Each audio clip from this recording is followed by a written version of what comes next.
আমরা এই Toha and sons এর অঙ্কটির ছোট গ প্রশ্ন এখন সমাধান করব। এটি নমুনা প্রশ্ন 1, ব্যাংক সমন্বয় বিবরণী থেকে আমার। তো ছোট গ প্রশ্নে কি বলা আছে দেখো, একটি ব্যাংক সমন্বয় বিবরণী তৈরি করা। তাহলে আমরা ব্যাংক সমন্বয় বিবরণীর একটি ঘর এবং প্রথম লাইন আমরা লিখে রাখছি, অর্থাৎ যেখানে বলা আছে দেখো, প্রশ্ন দেখো, 2024 সালের 31শে ডিসেম্বর তারিখে তোহা অ্যান্ড সন্সের নগদান বইতে ব্যাংক জমার উদ্বৃত্তের পরিমাণ 72,000 টাকা ছিল। খেয়াল করো, নগদান বইতে ব্যাংক জমার উদ্বৃত্ত, তাহলে আমরা লিখছি যে নগদান বই অনুযায়ী ব্যাংক জমার উদ্বৃত্ত 72,000 টাকা। তো এরপরে আসো আমরা একটি একটি করে পড়ি। দেখো, প্রথম যে লেনদেনটি আছে দেখো, একটু মনোযোগ সহকারে দেখো, কারণ হচ্ছে এই অধ্যায় থেকে যে প্রশ্নটি আসুক না কেন, এখানে আদায় চেক সংক্রান্ত লেনদেন থাকবে এবং এই চেকের প্রশ্নটা একটু ভালো করে আমরা বুঝি যে 10,000 টাকা ও 12,000 টাকার দুইটি চেক আদায়ের জন্য ব্যাংকে জমা দেওয়া হয়েছিল। খেয়াল করো, দুইটি চেক, একটি 10,000 এবং পরেরটি হচ্ছে 12,000 টাকা। এই দুইটি চেক কিসের জন্য? আদায়ের জন্য ব্যাংকে জমা দেওয়া হয়েছে, কিন্তু প্রথম চেকটি এখনো আদায় হয়নি। প্রথম চেকটি মানে হচ্ছে 10,000 টাকা যে চেকটি রয়েছে, এই প্রথম চেকটি ব্যাংক কর্তৃক এখনো আদায় হয়নি। তাহলে এখানে দুইটি চেক ছিল, একটি হচ্ছে 10,000 এবং একটি হচ্ছে 12,000 টাকা। এখন প্রশ্ন হচ্ছে যে প্রথম চেকটি যেহেতু আদায় হয়নি, তাহলে দ্বিতীয় চেকটি নিশ্চয়ই আদায় হয়েছে, আর যেটি আদায় হয়েছে এটি আমাদের কোনো কাজ নেই, কারণ আমাদের কাজ হচ্ছে সমাধান করা। ব্যাংক সমন্বয়, সমন্বয় মানে কি? সমাধান করা। তাহলে যেটিতে সমস্যা হবে সেটি আমাদেরকে সমাধান করতে হবে। যেহেতু আমরা আদায়ের জন্যই জমা দিছি, তাহলে যেটি আদায় হবে সেটি নিয়ে আমাদের কোনো কাজ থাকবে না। আর যেটি আদায় হয়নি, এখন খেয়াল করো, তুমি ব্যাংকে জমা দিছ, যখন ব্যাংকে জমা দিছ তখন তুমি তোমার যে পকেটে বা তোমার টেবিলে যে খাতা আছে, তোমার দোকানে যে খাতা আছে, ওই খাতায় কিন্তু যোগ করছো। অর্থাৎ তোমাকে একটা চেক দেনাদার অথবা অন্য কেউ দিয়ে গেছে, তুমি সেটি ব্যাংকে জমা দিছ। কেন? আদায় করার জন্য। তাহলে তুমি ব্যাংকে জমা দেওয়ার সময় তুমি তোমার খাতায় যোগ করে রাখছো যে এই চেকটি আমার আদায় হবে এবং টাকা বাড়বে ব্যাংকে। কিন্তু মাস শেষে যখন তুমি শুনতে পাইছো যে প্রথম চেকটি এখনো আদায় হয়নি, তাহলে এটি সমাধান কি? এটি আমরা কি করব? এটি আমরা বিয়োগ করে দিব। কারণ যেহেতু যখন আমরা জমা দিছি আমার অ্যাকাউন্টে টাকা বাড়বে বলে আমরা যোগ করছি, কিন্তু এখন যেহেতু শুনছি যে চেকটি আদায় হয় নাই, তাহলে আমরা কি করব? বিয়োগ করে দেব। তাহলে আমরা এটা বিয়োগে লিখবো। আমরা প্রথমে যোগের গুলো লিখবো উপরে আর বিয়োগের গুলো লিখবো নিচে। তাহলে আমরা বিয়োগে লিখবো যে জমাকৃত চেক ব্যাংক কর্তৃক আদায় হয়নি 10,000 টাকা। প্রথম চেকটি আদায় হয়নি, তাই আমরা লিখলাম 10,000 টাকা। এরপরে আসো 2, চেক ইস্যু করা হয়েছে। এই যে ইস্যু শব্দটি আছে, ইস্যু মানে হচ্ছে কি? কাউকে লিখে দেওয়া। আমি একটা চেক লিখে কাউকে দিলাম, অর্থাৎ আমার পাওনাদারদেরকে দিলাম। কেন? তারা এই চেকটা নিয়ে যাবে ব্যাংকে, নিয়ে আমার অ্যাকাউন্ট থেকে টাকা তুলে নিয়ে যাবে, এই জন্য তো আমি চেক কাউকে দেই। তো খেয়াল রাখিও, আমরা যখন কাউকে একটা চেক লিখে তার হাতে দিব, তখন আমরা কি করব? আমরা আমাদের খাতায়, আমাদের কাগজে আমরা বিয়োগ করব। কারণ আমরা জানি সে এই চেকটি নিয়ে ব্যাংকে যাবে আর আমার অ্যাকাউন্ট থেকে টাকাটা তুলে নিয়ে যাবে, এই জন্য আমরা বিয়োগ করি।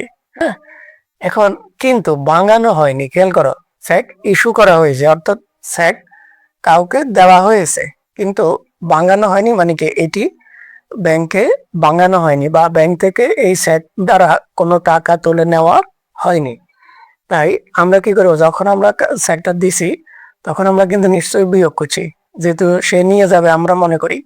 কিন্তু এখন যেহেতু শুনছি যে চেকটি ভাঙানো হয়নি বা সে চেকটি নেয়নি, সাথে সাথে আমরা এটি যোগ করে দেব এবং লিখব ভাঙানো হয়নি বা উপস্থাপিত হয়নি বা ব্যাংক কর্তৃক পরিশোধিত হয়নি। সবগুলো একই কথা, একটা লিখলেই হবে 11,000 টাকা আমরা লিখলাম।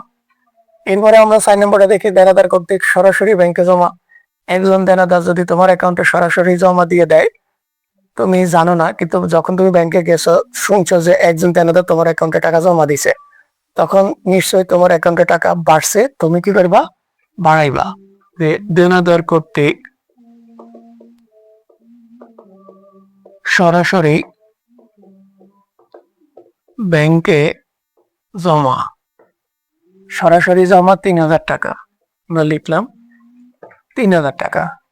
এরপর আসো 6 নম্বরটা একটু খেয়াল করো, এটা একটু বুঝবা, একটু বুঝার বিষয় আছে। 6,000 টাকার একখানা প্রাপ্য বিল। প্রাপ্য বিল কি?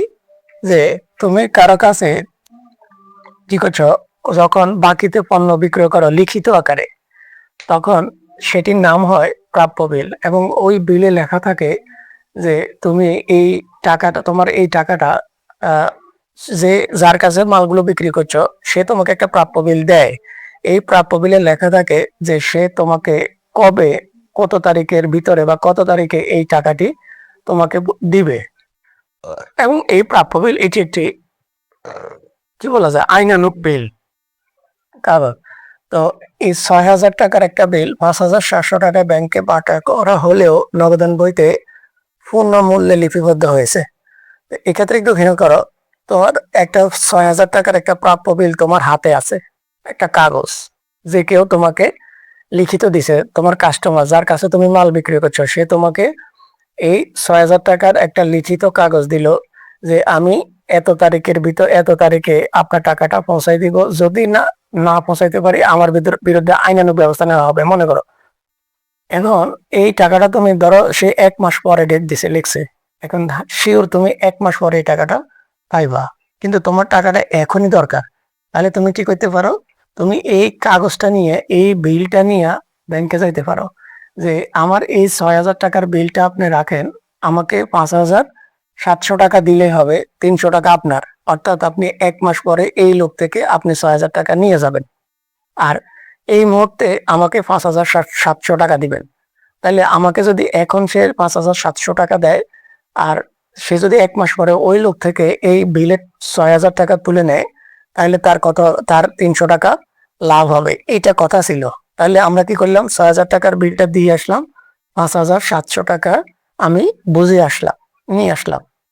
কিন্তু দোকানে আসার পরে আমি কি করছি, নগদান বই মানে কি, আমার বই যেটা, এই আমার বইতে আমি কি করছি, পূর্ণ মূল্যে ওই পুরো মূল্য অর্থাৎ 6,000 টাকায় লিখে রাখছি। তাহলে আমি কি ব্যাংক থেকে 6,000 টাকা পাইছি?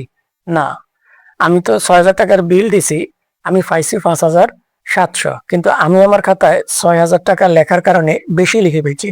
5,700 পাইছি, 5,700 লেখার কথা, কিন্তু আমি 6,000 টাকা পূর্ণ মূল্য 6,000 টাকা লিখে ফেলছি। তাহলে আমরা 300 টাকা বেশি লিখছি।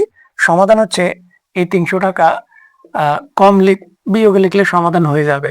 তাহলে প্রাপ্য বিল বেশি লেখা হয়েছে, বেশি লেখা হয়েছে, তাহলে প্রাপ্য বিল বেশি লেখা হয়েছে 300 টাকা, কারণ আমরা পুরো মূল্যই লিখে ফেলছি, যদিও 5,700 টাকা পাইছিলাম। এরপরে আসো ব্যাংক কর্তৃক মঞ্জুরিকৃত সুদ, এটি যোগ হবে ব্যাংক জমাতিরিক্ত সুদ, এটি আমাদের থেকে কেটে নেওয়া হয়, অর্থাৎ এটি ব্যাংক থেকে কমে যায়। তাহলে ব্যাংক জমাতিরিক্তের সুদ, একটু যোগ বিয়োগগুলো দেখো,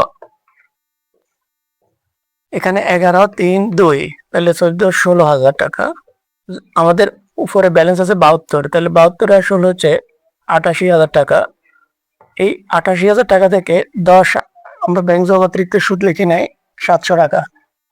তাহলে এই 700 টাকা হলে প্রাপ্য বিল বেশি লেখা হয়েছে 300 টাকা, সরি, তাহলে 11,000 টাকা মোট যোগ করলে, তাহলে আমরা যদি যোগ 88,000 থেকে 11,000 টাকা বিয়োগ করি, আমাদের থাকে 77,000 টাকা। এবং এটি লিখবা নগদান বইয়ের জায়গায় লিখবা ব্যাংক বই অনুযায়ী বা ব্যাংক বিবরণী